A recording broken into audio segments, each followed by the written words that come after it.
After a game like that, I guess, what are the emotions in the locker room, and what's your evaluation of the whole 50 minutes, I guess? Yeah, I think, I guess first in the locker room, I mean, certainly a lot of disappointment. You know, BYU deserves a lot of credit how they came in here and how they played. And at the same time, we knew we had our chances. You know, we knew we had our opportunities, I think. So that should be frustrating. And then what you do is you learn from it and you become better for it.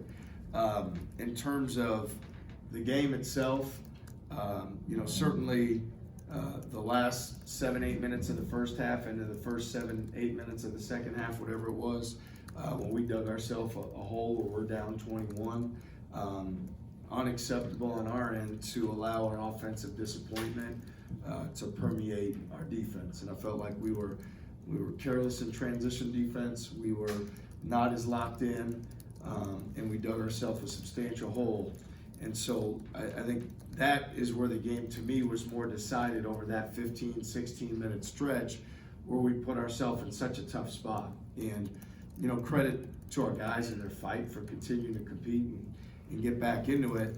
But at the same time, you can't do that. You can't do that against good teams. You've got to have more pride. It's a lesson that we should have learned by now, and that we need to never learn again. We need to understand, like, the truth is there's going to be times where we struggle to score. There's going to be times where the offense isn't flowing, and we saw what our defense can be when we focus on prioritizing that, and we've just got to do a better job of being over ourselves and out of our agenda offensively and pour everything into defending and rebounding, and we'll put ourselves in a much better spot. I think consistency was a hallmark for you guys for a long stretch this year. That does not seem to be the case over however long stretch you want to say.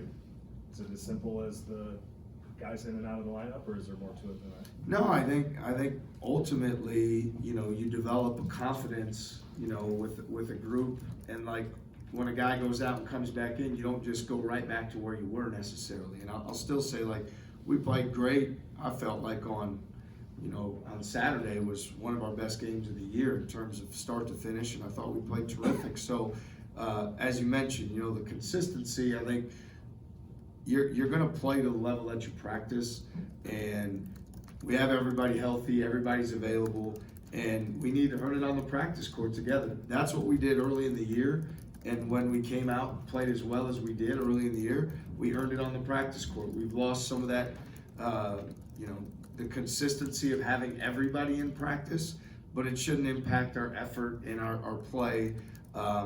Everybody's got a responsibility, you know, starting with me, to uphold that level in how we practice. So, I mean, you know, we're down the stretch pretty far.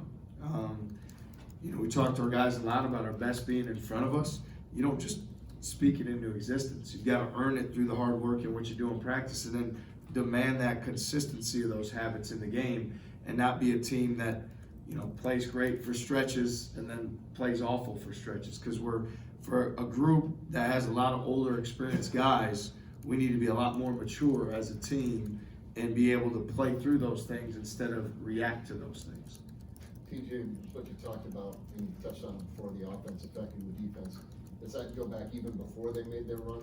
Because you guys could have maybe, if you get more shots to fall, been up 12-14 instead of 7-9, and did that then wear on them a little bit that they ended up a bigger lead?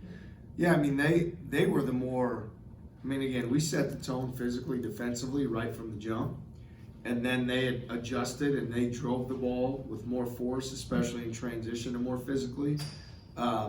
And to their credit, that got them back into the game, or that got them, you know, helped them build a margin. We weren't as tough as we needed to be. We were more of a mindset of begging for a foul or hoping for a foul, where they were driving it with more force. So there was that stretch in there that, yeah, it took a lot out of us mentally, but they were mentally tougher in terms of fighting through that stretch. It was a physical game, and they drove the ball with physical force. We at times have felt like settled and didn't get the best shots we could. So it wasn't necessarily like shots just weren't falling. It was we weren't being tough enough to get the shots we needed to get to be successful. So all the running, floating, you know, those type of things need to be out of our repertoire, and you need to just demand what you want. So, yeah, I mean, all of it takes its toll on you mentally, But ultimately, I mean, you just can't put yourself at that deficit by making the same mistake over and over again. And we've got to learn from it. And again, it's unfortunate because, you know, they're a really good team, and all the credit to them. And at the same time, you know, we did things to put ourselves in tough spots, and that's not a recipe for success. It's one of those things, the rebounding battle, because you force 29 turnovers, but they out-rebound you by 28. Seems to kind of sort of counter that excellence.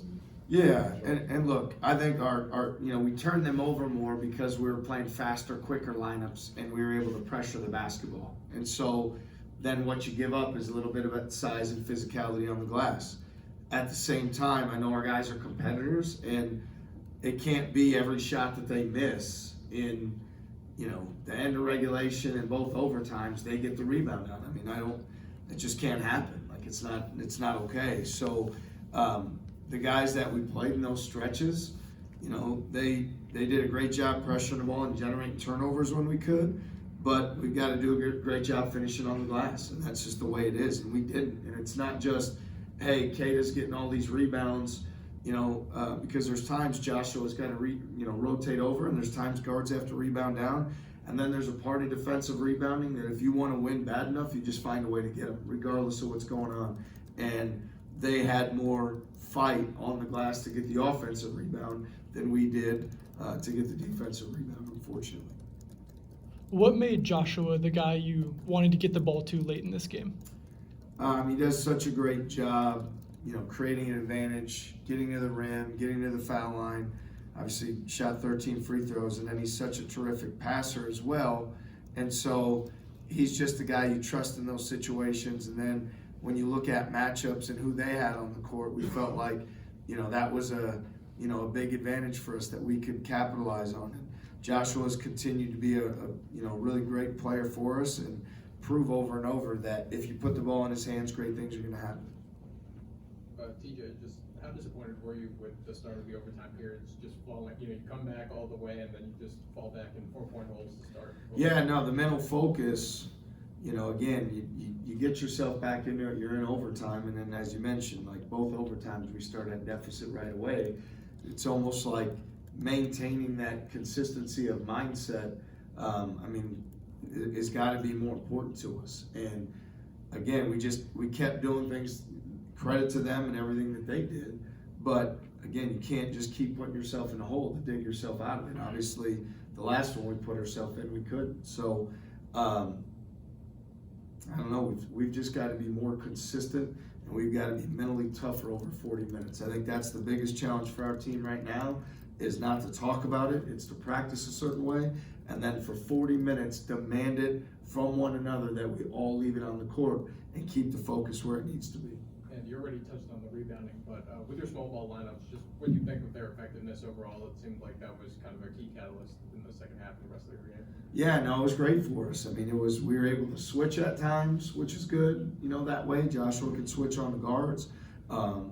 It was able to keep faster guys on their guys so we could disrupt and get into the basketball more, which is what allowed us to turn them over 29 times. They're a team that takes great care of the ball, and we were able to turn them over. So, again, you get to points in the game, and there's a lineup and certain guys that are earning, those minutes in real time because of what they're doing to get you back into the game. And ultimately, if we would have found a way to rebound the basketball or not get down right away to start each overtime because of mental focus, we'd have put ourselves in a great spot. Unfortunately, we didn't do that. Last question.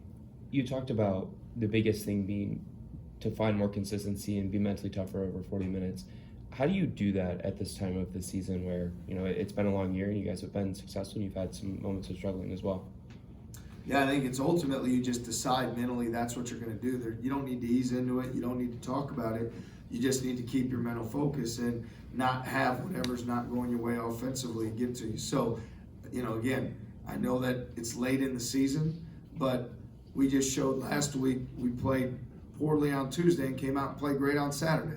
It's really a mindset thing of how much do you want to do it, how committed are you to your habits, how much does winning mean more to you than your shot going in or what your turnovers or what may not be going your way, if you prioritize winning in the team as the most important thing, then you make that choice and you commit to it. And that's what we're going to demand in practice, and that's what's going to show up for us on Saturday, and that's what we're going to do immediately. There's not going to be any take our time into it, ease into it.